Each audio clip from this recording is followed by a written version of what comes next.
Hello guys, welcome to SPPS School. Today we see chapter 4 Manav Bastiya of 12th class Geography. Watch the video from start to end. If you like the video then please like and share. आइए हम chapter 4 मानव बस्तियाँ का solution करेंगे. ठीक है,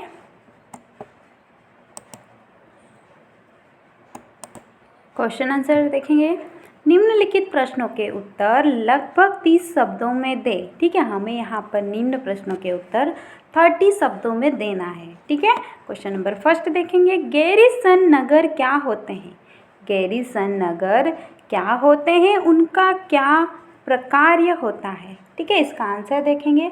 British शासन काल में इन नगरों का उदय गैरिसन नगरों के रूप में हुआ है. ब्रिटिश शासन काल में इन नगरों का उदय गैरिसन नगरों के रूप में हुआ है. ये छावनी नगर भी कहलाते हैं. ठीक है, अंबाला, जालधर, महू, बबीना, उधमपुर आदि गैरिसन अथवा छावनी नगर है.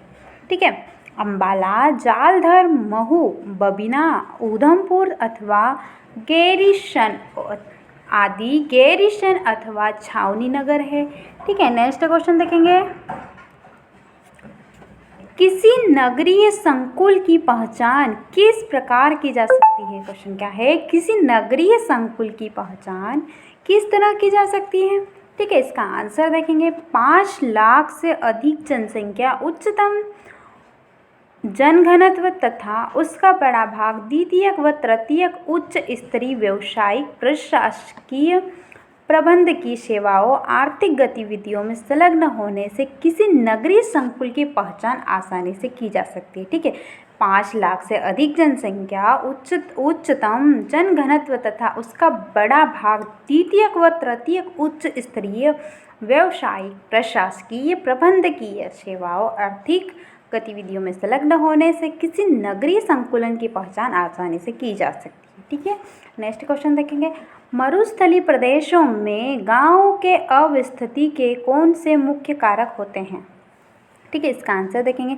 मरुस्थलीय प्रदेशों में जल के अभाव में उपलब्ध जल संसाधनों का अधिक उत्तम उपयोग हो सके. मरुस्थलीय प्रदेशों में जल के अभाव में उपलब्ध जल संसाधनों का अधिकतम उपयोग हो सके, इसके लिए यहाँ सहत बस्तियों की अवस्थिति को अनिवार्य बना दिया गया है. ठीक है, इसके लिए यहाँ की सहंत बस्तियों की अवस्थिति को अनिवार्य बना दिया है. ठीक है, नेक्स्ट क्वेश्चन देखेंगे. महानगर क्या होते हैं? ये नगरीय संकुलों से किस प्रकार भिन्न होते हैं? महानगर क्या होते हैं और ये नगरीय संकुलों से किस प्रकार भिन्न होते हैं? ठीक है, इसका आंसर देखेंगे. 10 लाख से 50 लाख की जनसंख्या वाले नगरों को महानगर कहते हैं. 10 लाख से 50 लाख तक की जनसंख्या वाले नगरों को महानगर कहा जाता है, जबकि नगरीय संकुल कई विशेषीकृत नगरों व महानगरों के विकास तथा विस्तार के परिणाम स्वरूप उसके पास आपस में प्रक्रियात्मक अंतर्संबंध बन जाने के कारण विकसित होते हैं. ठीक है, इनकी जनसंख्या 50 लाख से अधिक होती है तथा जनघनत्व भी उच्चतम होता है. इनकी संख्या कितनी होती है? 50 लाख से भी अधिक होती है और जनघनत्व भी उच्च होता है. ठीक है, नेक्स्ट क्वेश्चन देखेंगे. Question number 3. निम्नलिखित प्रश्नों के उत्तर लगभग 150 शब्दों में दें. हमें यहाँ पर प्रश्नों के उत्तर 150 शब्दों में देना है. ठीक है, इसका क्वेश्चन देखेंगे. विभिन्न प्रकार की ग्रामीण बस्तियों के लक्षणों की विवेचना कीजिए. विभिन्न प्रकार की ग्रामीण बस्तियों के लक्षणों की विवेचना कीजिए. विभिन्न भौतिक पर्यावरणों में बस्तियों के प्रारूपों के लिए उत्तरदायी कारक कौन से हैं? ठीक है, इसका आंसर देखेंगे. भारत में मानव बसाव के आकार व प्रकार के आधार पर ग्रामीण बस्तियों को 4 वर्गों में रखा गया है. ठीक है, भारत में मानव बसाव के आकार व प्रकार के आधार पर ग्रामीण बस्तियों को 4 वर्गों में रखा जाता है. फर्स्ट, गुच्छित, संकलित अथवा आकेंद्रित. गुच्छित, संकलित अथवा आकेंद्रित. गुच्छित ग्रामीण बस्ती घरों का एक सहंत अथवा संकुलित प्रारूप होता है, जो कि इसके चारों ओर फैले खेतों, खलिहानों और चारागाहों से पृथक होता है। ठीक है, इसके चारों ओर फैले खेत, खलिहान और चारागाह से पृथक होता है। संकुलित प्रारूप में ज्यामितीय आकृतियाँ प्रमुख प्रस्तुत करती है। ठीक है, संकुलित प्रारूप में ज्यामितीय आकृतियाँ प्रस्तुत करती हैं। गलियाँ व मुख्य मार्ग होते हैं, जैसे आयताकार, जैसे कि देखेंगे आयताकार, अरीय, रेखिक इत्यादि। भारत के उपजाऊ जलोढ़ मैदानों, उत्तर पूर्वी राज्यों व मध्य भारत तथा राजस्थान के जल अभाव वाले क्षेत्र है। गुच्छित अथवा संकुलित बस्तियां पाई जाती हैं। सुरक्षा या प्रतिरक्षा कारणों से भी लोग सहंत गांव में रहते हैं। सुरक्षा या प्रतिरक्षा के कारणों से भी लोग सहंत गांव में ही रहते हैं। ठीक है, सेकंड का वर्ग देखेंगे अर्धगुच्छित बस्तियां।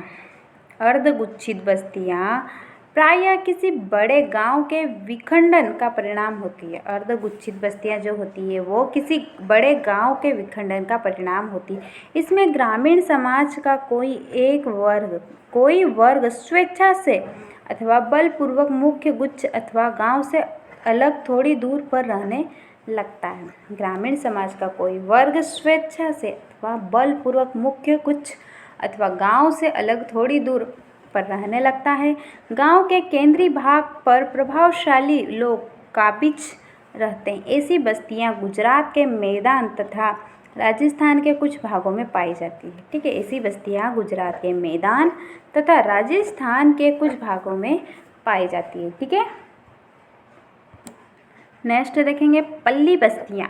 जब कोई बस्ती भौतिक रूप से अनेक इकाइयों में बढ़ जाती है, जब कोई बस्ती भौतिक रूप से अनेक इकाइयों में बढ़ जाती है, किंतु उन सबका नाम एक ही रहता है। ऐसी इकाइयों को देश के अलग अलग भागों में स्थानीय स्तर पर पन्ना, पाना, पाड़ा, पाली, नगला, ढाली इत्यादि कहा जाता है। यह विखंडन प्रायः सामाजिक एवं मानव जाति कारकों द्वारा अभिप्रेरित होता है। यह विखंडन सामाजिक एवं मानव जाति कारकों द्वारा अभिप्रेरित होता है। ऐसे गांव मध्य और निम्न गंगा के मैदान, छत्तीसगढ़ तथा हिमाचल की निचली घाटियों में अधिक पाए जाते हैं। ठीक है, नेक्स्ट पॉइंट देखेंगे परिक्षिप्त बस्तियां।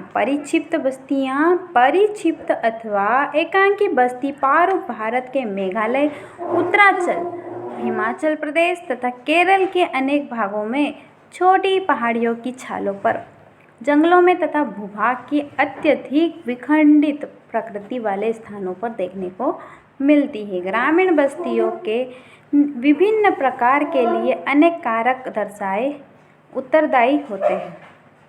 अनेक कारक और दशाएं उत्तरदायी होते हैं, जैसे कि भौतिक कारक, भूभाग की प्रकृति। भौतिक कारक भूभाग की प्रकृति, ऊंचाई, जलवायु तथा जल की उपलब्धता। ठीक है, नेक्स्ट देखेंगे सांस्कृतिक और मानव जातीय कारक, सामाजिक संरचना, जाति और धर्म। सांस्कृतिक और मानव जाति कारक, सामाजिक संरचना, जाति और धर्म।